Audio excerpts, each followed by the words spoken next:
Hey everyone, welcome back to What Are the Odds? With you once again, it's myself, Robert Ferringo, and that handsome, dapper gentleman over there, Raphael Esparza. Raphael, it feels like it has been too long. We missed a week. Nolan filled in for you for a week. You've just been all over the country here, and now you are in the epicenter of the NFL sports gambling world right now in New Orleans.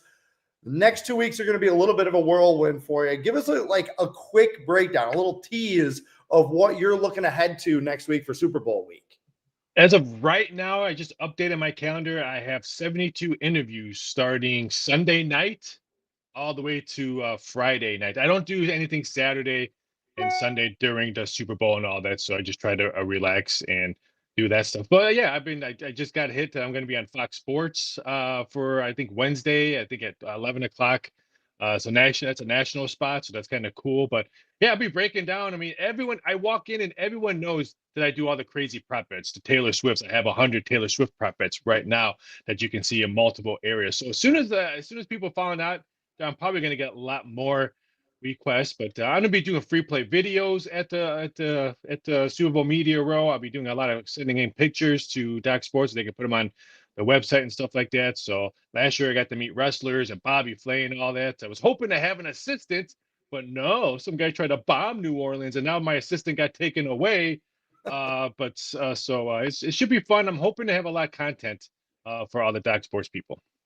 Yeah, very cool. Last year, you were able to attend a lot of the stuff in Las Vegas because you still have your contacts, connections, and a perch out there. Now it is in your backyard in New Orleans. So I think everything's coming up. Esparza, just be sure you can embarrass yourself, but please don't embarrass me. Don't embarrass Docs. Just hold it together for the. I don't go to parties. Like my media pass covers the Shack party and all that. I don't do it because I still have to handicap. I still got to work. So I usually will hit my room like around 11 o'clock and handicap until late at night. Try to get a couple hours of sleep before I have to be at the media row at 6:30 in the morning every day.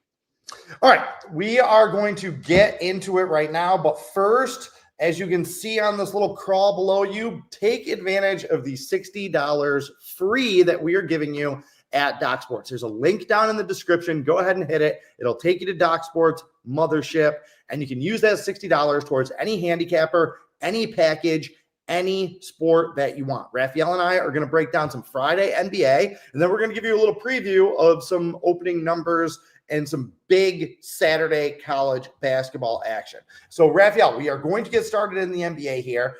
Game that jumped out at me when I was looking at the numbers last night was Milwaukee at San Antonio. This one we'll call the Mutant Bowl with Giannis versus Wemby. They are not normal humans. And the 3.5 jumped out at me overnight. Right now, this number has dropped down to 2. Even though the majority of the public action is on Milwaukee. Now, San Antonio, they really haven't looked like the same team since they've gotten back from France. What was your reaction to this opening number and to the line movement in this one?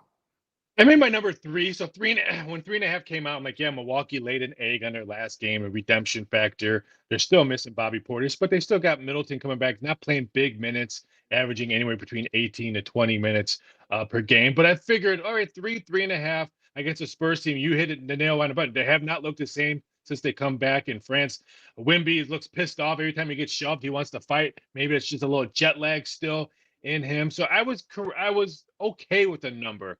But wow, 2.5 now. There's a couple of 2s right there. And I keep on hitting refresh and going into the injury board to see maybe I'm missing an injury. And so far, there's nothing coming out on it. I don't understand the Spurs money that's coming in. I like the Bucks tonight. Like I said, they're coming off a bad loss, but they shot horrible. They had no bench play whatsoever in that game.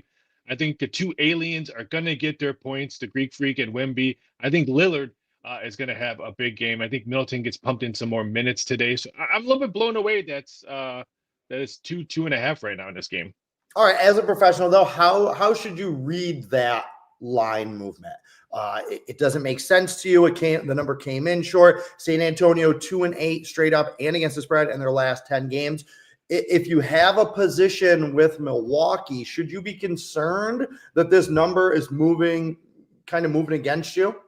It's the NBA. I'm not concerned right now, and I'm going to tell you, I'm probably going to play it again.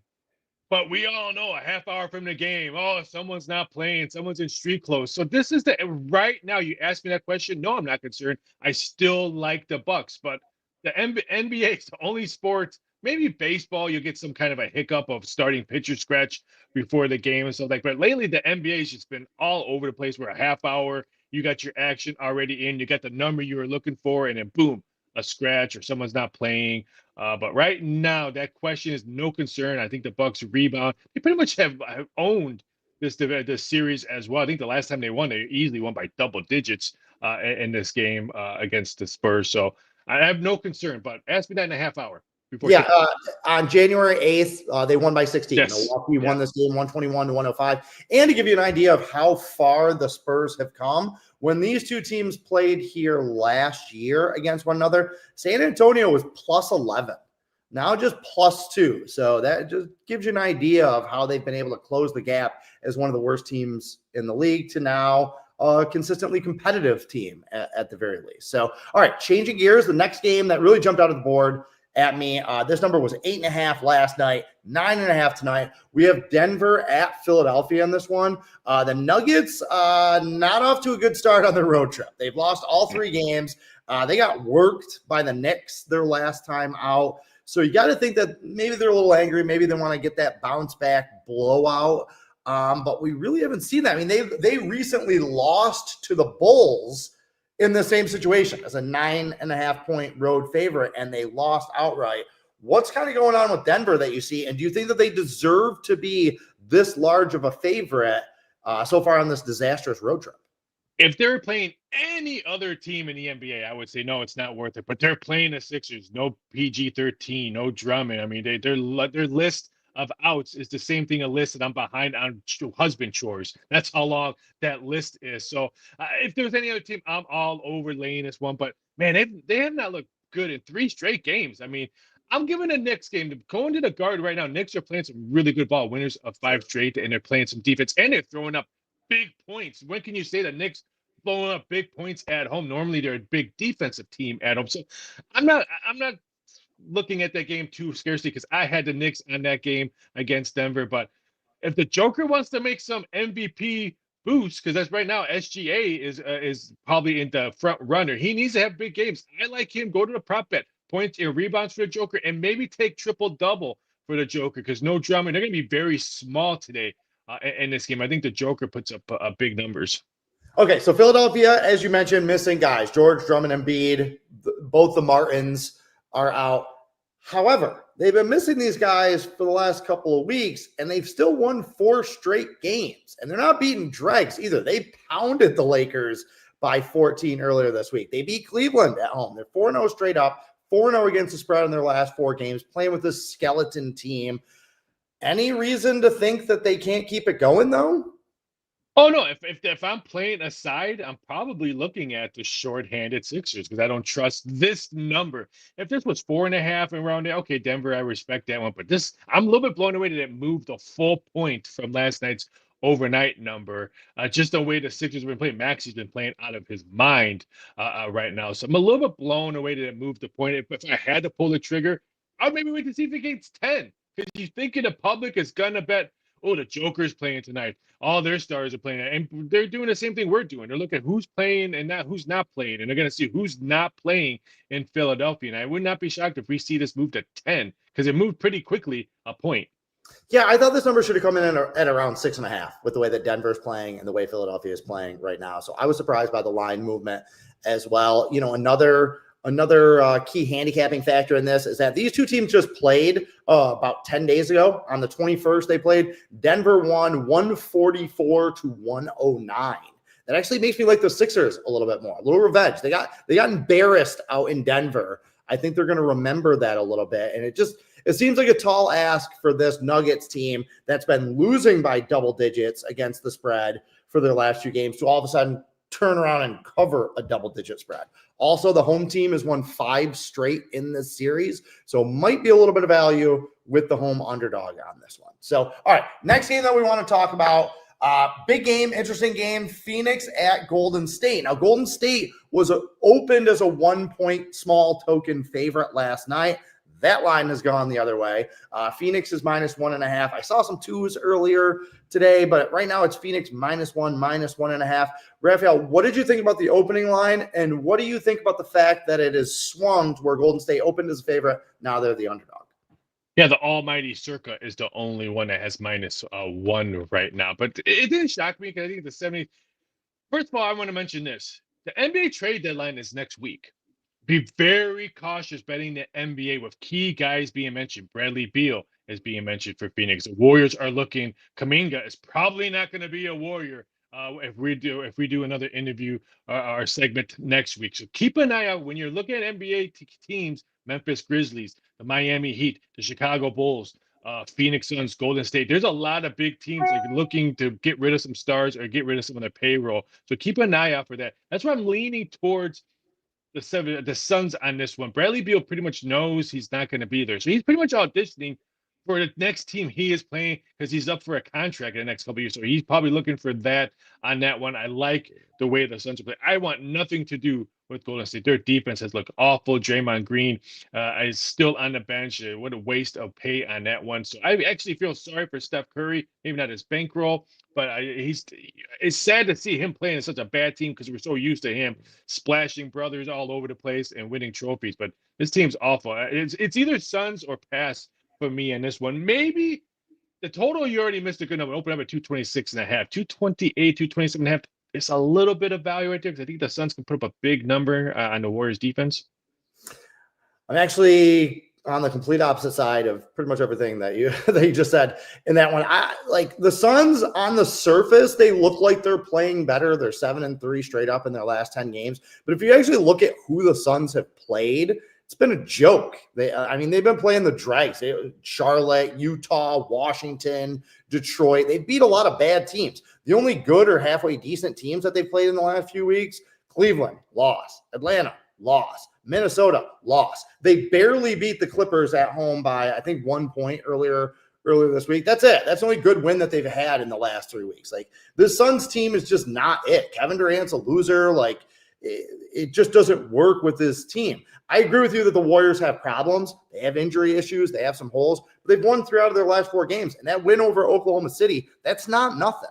You know, there's going to be a little bit more emotion in this game because Kevin Durant is coming back to Golden State. That always is going to get the blood boiling a little bit for the home crowd. The home team is 8-2 straight up in the last 10 meetings.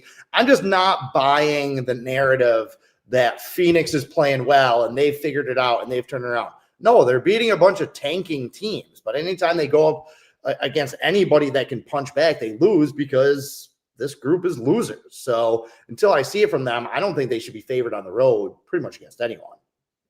Well, it's only 1.5. It's not like a 3-point favorite. I just think right now on paper they're a better team, and I'd rather take a team that's looking forward, that is probably going to make the playoffs, and a team that's looking to trade some guys to try to shred some payroll and already looking for next year. Because Wiggins ain't going to be there either, so they're going to be probably short Wiggins and Kuminga probably in the next couple of days. I think that's going to be good for Golden State, though. Inject some new life. Get a new vibe going for them. And unless they get Jimmy Butler. If they get Jimmy Butler, that's just a train wreck. I wouldn't want Jimmy Butler right now. And it has nothing to do with like the attitude and him just being a little piss baby in Miami. But I was talking about this on another show. You know, there's talk about him coming to Phoenix in a Bradley Beal deal, but Bradley Beal has that no trade clause. If Bradley Beal wouldn't waive his no trade clause to go to Miami, then he's an even bigger idiot than I think he is. Why wouldn't you want to go to Miami? If you look at the Miami Heat franchise over the last 25 years with Riley, good coaching, good young core, I would want to go there rather than the loser teams that Beal has played on so far to this point in his career. Jimmy Butler isn't going to fix what's wrong with the Suns, that's for sure. So if Beal was smart, he would waive his no-trade clause, jump ship, get to a good organization in Miami where they can build around him, and he actually would have a chance to have a decent NBA career. So that's just... He plays the same position as Tyler Hero, which they're building around him.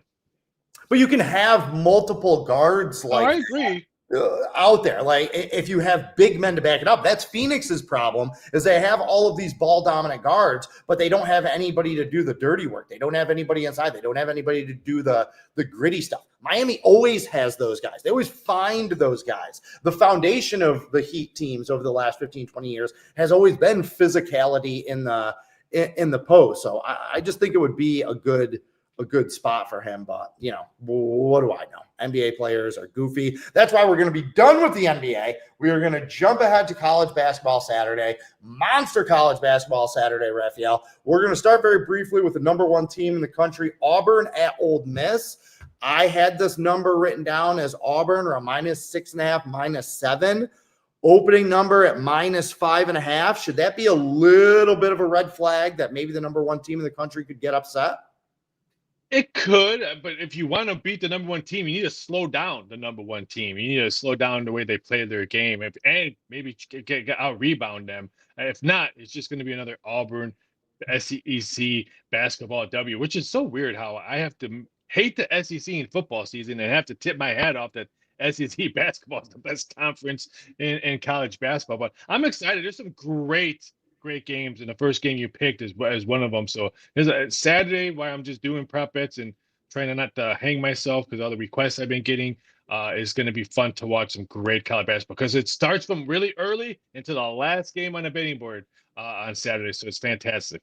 Yeah, the Rebels, I felt like were a little bit of fool's gold. They played a really easy non-conference schedule. However, they have kind of proven that they can take out some top-tier teams. They won at Alabama. That's a really tough place to play. They won at Louisville earlier in the season, and Louisville has been a really sneaky good team in the ACC. So I feel like this is a statement situation for Chris Beard, the veteran coach. However, Auburn's the best team that I've seen. They're my favorite to win the national championship, not just because they're the number one team. That doesn't mean anything. But honestly, like Auburn and Duke are to me above everyone else. They're the two best college basketball teams that I've seen so far. And this will be another chance for them to prove it. I think if that number goes down a little bit, if we get a reverse line movement, because the public is going to jump on Auburn in this one, it would definitely be a red flag to me. Do you see this number going up or down, or do you think it's going to hold at 5.5? Oh, yeah, it'll probably go down. I think a home dog will probably get some action. I don't think it'll go down anymore than 5, maybe 4, 4.5, but I don't see it go that. I'm a little bit shocked that the total came out a little bit on the 149. I was maybe looking at like 147, just because if you're Ole Miss, you need to make this an ugly, sloppy game to try to steal this home with the home dog win. Yeah, Auburn's a dominating defensive team. Chris Beard is, he made his bones in his career as a defensive-oriented coach. So I'm kind of with you on there. Now, shifting gears from the number one team in the country and maybe the favorite to win the national championship to the two-time defending national champions. Got a huge game in the Big East with Connecticut going to Marquette. Connecticut has not been playing well. They struggled in the first half at home against a bad DePaul team. They're 0-4 against the spread in their last 4 games, 2-8 against the spread in their last 10, 6-12 against the spread in their last 18 games. So Connecticut has just been burning money. Now, I thought this number was going to come in high. I had it around 7.5, inching up around 8, right? Only comes in at 6.5. So, Raphael, does that tell us that maybe Liam McNeely, the freshman guard, maybe we should expect to see him back for the Huskies? I think so. I mean, I heard he practiced a little bit, not full-blown practice, but this is a huge game for them. If they're going to display him, at least put him in some short minutes on this game. I think that's why the number came out the way it did. I don't see that much line move. I think the total was dead on to my total on this one. So it's going to be a fantastic. But I want nothing to do with Connecticut. Even if he does come back, they haven't covered games and they've looked awful. I mean, it's not like they've been, there's the last second. Their second half, they've been getting out coached coming in after halftime. I don't know what's going on in Connecticut. I want nothing to do. This one might be out, just pass and just watch it. I think Marquette wins this one. But if Connecticut comes back with their star, it should be very interesting. But it's either Marquette or pass for me. Yeah, if this number stays around 6.5, I'm definitely going to make a move on Marquette. I feel like this game means more to them than it does to Connecticut. To your point, Connecticut has alternated wins and losses in their last 7 games. They won against DePaul. So if form holds, they lose this game. They won at Marquette last year. That was a battle. It was a big game. I remember, Marquette's lost 8 out of 10 in this series. So they've been getting punched in the face a lot by the Huskies. Those were better Husky teams. And I talked about this on Doc's Daily show with Craig Trapp that I did earlier. McNeely coming back. He hasn't played in a month. He's missed 7 games. He's a really good player, but he is a freshman coming off an injury. So if he comes back in this game, and he was a game-time decision at DePaul, I think they wanted to err on the side of caution because they knew they could beat DePaul without him. But if he comes back in this game, that might pull some money Connecticut's way. That might drop the line even further. But I don't think this guy is just going to step on the court in Marquette and be a dominating force, especially against a really good perimeter defensive team like Marquette. So I think it could be kind of fool's gold, right? McNeely comes back, line drops, people jump on that, but he actually could hurt his team if he comes back and goes like 3 for 12 or something like that. Do you feel like I'm onto something there? Yeah, you're right. Because, don't forget, Marquette's coming off a big double-digit road win, and their last 2 road wins, they won by double digits, and then you sandwich in that home game. So they have not just good momentum, great momentum with 2 big road wins in the conference. So it doesn't, like I said, it doesn't matter if there's freshman players or not. I think it's Marquette for me because I want nothing to do with UConn. All right, another really interesting game on Saturday. We have Arkansas at Kentucky. Why is that a big deal? This is John Calipari going back to Kentucky, going back to Rupp. I forgot about that. It's the storyline. For the first time, that how is he going to be received by that fan base for all the great things that he did in revitalizing that program? And then what are we going to get from these 2 teams? Arkansas has been a massive disappointment this year. There is talent, even though it's young and raw. They are not playing well. They're 1-6 straight up in SEC play. They were blown out at Tennessee by 24. They were blown out at Missouri by 18. They're missing Boogie Fland, who's out for the year, who was their number 1 freshman, their leading scorer. So Raphael, we talk about this all the time. There's the psychological part of handicapping, and there's the mathematical part of the handicapping. First, I want you to talk to me about the psychological aspect of it. Who does all of this emotion benefit? Okay, the easy answer is, Kentucky, they want to beat Coach Cal. But Arkansas hasn't been playing very well, right? Do you think that maybe there's so much anger, focus, emotion being pointed at Coach Cal that maybe this is a spot for his young team to buck up and steal one? Is that it? Or do you think Kentucky, no, this is lining up for them to knock them out of the park, like first round TKO? Me and you have this discussion all the time during college basketball. There's games we release and there's games we play. And this is one we play. Because what time is this game? It's 9 o'clock Eastern Standard Time. What time do our release times in college basketball come out? 11:30. 11:30 a.m. I can guarantee you this number we're talking about will not be the number at 11:30 our time. So this is a game I'm probably going to play if I can get the number I am looking for. Probably not the play I'm going to release because most people bet on about half hour, an hour before the game. I think the public's going to be all over Kentucky. They're going to see the injuries. They're going to see how bad they lost to Oklahoma, where the Oklahoma Sooner girls have better fight than the Oklahoma men in college basketball right now. I'm waiting to see how high this number goes because I might have to take a shot at Arkansas if I can get a better number, like maybe close to 13 around it. If not, I'm just going to pass. I don't want to lay that big of a number on Kentucky on this one. But then again, me and you always have this discussion. There's plays we release and there's plays we play.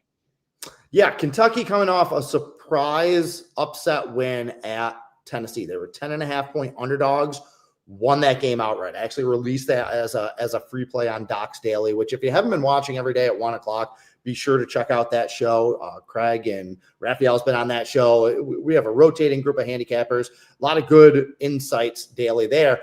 But I was all over Kentucky. I thought that number was too much. Now, they pull that upset. I agree with you. This is a big number to lay, even though they may be without starting center Andrew Carr. He only played 2 minutes. He's banged up. He might not play. No Lamont Butler in that game. So Kentucky's down 2 starters off an emotional road upset win. Stack more emotion on top of that with Coach Cal coming back. There's just a lot, again, there's a lot going on with this game, a lot going on behind the scenes, and smack in the middle of it, you have an 11-point spread. Arkansas hasn't been very good this year, but could this be? I feel like the back door is going to be open. Yes. This whole game. Let's put it that way. So, all right, another very emotional game coming later in the evening. Gonzaga at St. Mary's. Okay, this is one of the best rivalries in college basketball, has been for the last 10, 15 years. Gonzaga has been, they've ruled the roost out in the WCC. However, rare underdog posting for Gonzaga in WCC play. They were underdogs last year at St. Mary's, one of only a handful of times that they have been underdogs in WCC play over the last 20 years. Raphael, warranted or not warranted that Gonzaga is the underdog? And do you think that's just going to drive public money to the Bulldogs in this one? Oh, it's public money is going to be on Gonzaga, I can guarantee you. But right now, the number is correct. Because last time I checked, Gonzaga is not covering games. They're 3-7 in their last 10. And two of those, they were back-to-back. I was really impressed on how they beat the Beavers the other day. I had that as one of my totals, which was a nice total that I cashed. But they have not been the same Gonzaga we've seen in years past. I think St. Mary's is the better team on this one. St. Mary's is at home. But you know what? The Gales have been playing totally different basketball at home. Normally, they're a powerful defense. You're lucky to put 50-plus on them. But they've given up some bad numbers. Utah State went to St. Mary's and beat them. So for me, the numbers warrant. I'm so glad they didn't put like a 2 or 3 or something, because I thought for sure this was going to be a straight pick 'em, because this is going to be one of the best games, or not the best game, tomorrow, and it's the last game. So take a nap, because this one's ending late. Yeah, St. Mary's has won 9 straight games, and they're 7-2 against the spread. Those games haven't been close. They've been absolutely burying people. They're in their home gym where they're always tough. It's odd to me. This is not only rare that Gonzaga is the underdog, it's rare that both of these teams are unranked. They're both still very good, very talented, in my opinion, NCAA tournament caliber teams, but neither one of them in the top 25. It doesn't lose the luster of this game. To your point, it's going to be one of the most intense, one of the most hotly contested games of the day. Is there a matchup in this game that you're going to be watching for? Free throws. I think whoever drives to the lane and gets the free throws line more, I think wins this game, because we've seen top teams who barely shoot free throws can't cover games. Auburn's one of them. Auburn, they don't have the best against the spread record. Why? Because they're too busy jacking up threes and not driving to the lane and not shooting free throws. I think whoever wins the free throw line, attempts and makes, I think wins this game. That's why the number is so flat. So I really don't have a player matchup. I just want to see who gets out of their game plan, drives to the net, try to get in some foul trouble, try to shoot free throws, slow down the game. I think St. Mary's will want to slow down the game. I think whoever wins the free throw battle wins this game. I think that's a good point. To build off that, Graham Ike, the big center for Gonzaga, against Mitchell Saxon for St. Mary's, the two best players on both of these teams. If one of those guys gets in foul trouble, okay, how is this game going to be called? The WCC and the Mountain West share a lot of the same referee groups, and there's a wide gap in how some of these are called. Some of these games are called like every single ticky-tack foul. Both teams are going to end up with 22 fouls, or they're going to let them play. What type of officiating crew are we going to have in this game? And if one of those two big men get in foul trouble early, that's going to completely change the tenor of this game. All right, Raphael, the last game. I want to go back on that, because the last 4 meetings all have gone under the total. Little shocked that the total came up at 148.5 at St. Mary's. I could see close to 150 if this was in Spokane, but that just tells me what the odds makers believe on how St. Mary's offense is totally different than we've seen in years past. Listen to the man. Last year, plus 8,800 in college basketball totals, one of the best college basketball totals bettors in the country. So if Raphael says that there's a number out there that looks a little suspect, I would 100% listen to him. The last game that I wanted to touch on, save the best for last, Duke, North Carolina, a monster number in this game. And it's warranted. North Carolina's not very good. They haven't played very well.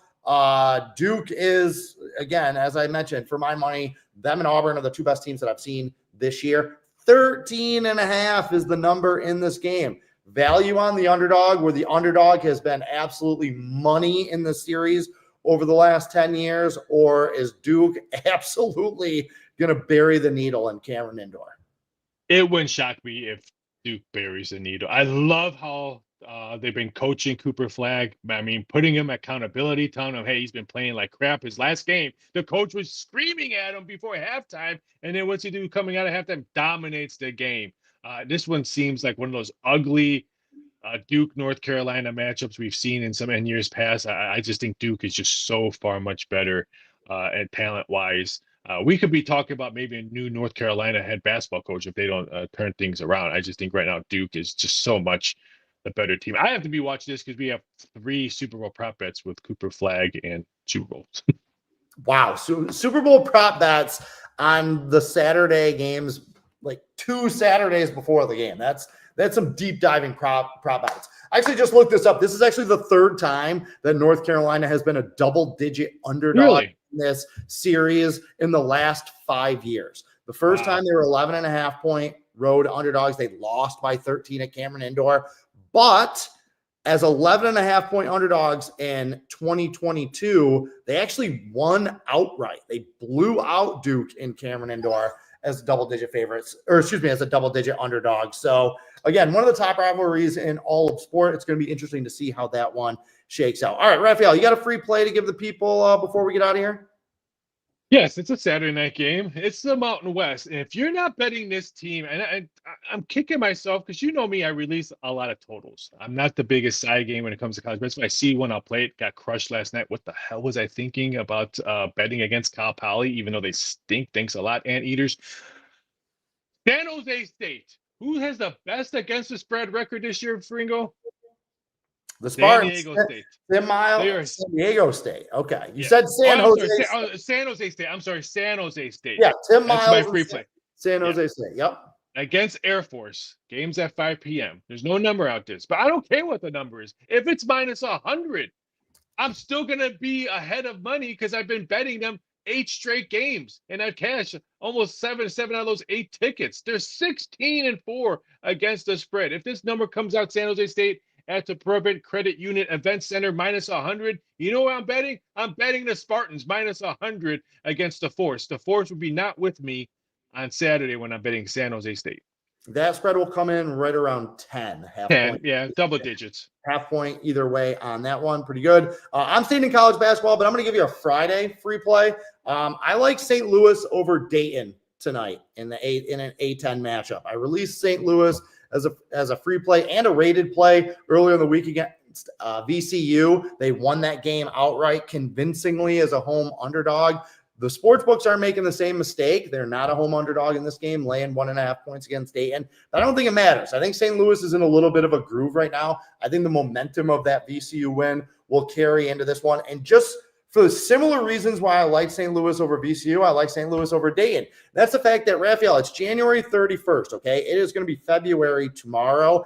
Dayton has played 4 true road games all year. That's Crazy. It. They've 4 true road games, and they have lost 3 of them, including getting absolutely tattooed at St. Bonaventure last time out. Until they prove that they can go on to somebody else's home court and win a game, I'm going to be betting against them. I think the public is going to go on Dayton because they've been the higher profile team the last few years. But I think this is St. Louis's week. I think they beat VCU. I think they knock off Dayton tonight. So, all right, that's it for What Are the Odds. Make sure to check back next week when we go over the Super Bowl number, Super Bowl total, and some of our favorite prop bets or prop numbers that jumped out at us. Hopefully, Raphael will give us some more insight into how he is setting those numbers, what the books are doing, and how those numbers are moving, so that will educate you and give you hopefully a little bit of insight into how to attack the sports books on Super Bowl Sunday. Again, go to Doc Sports, take advantage of that free 60,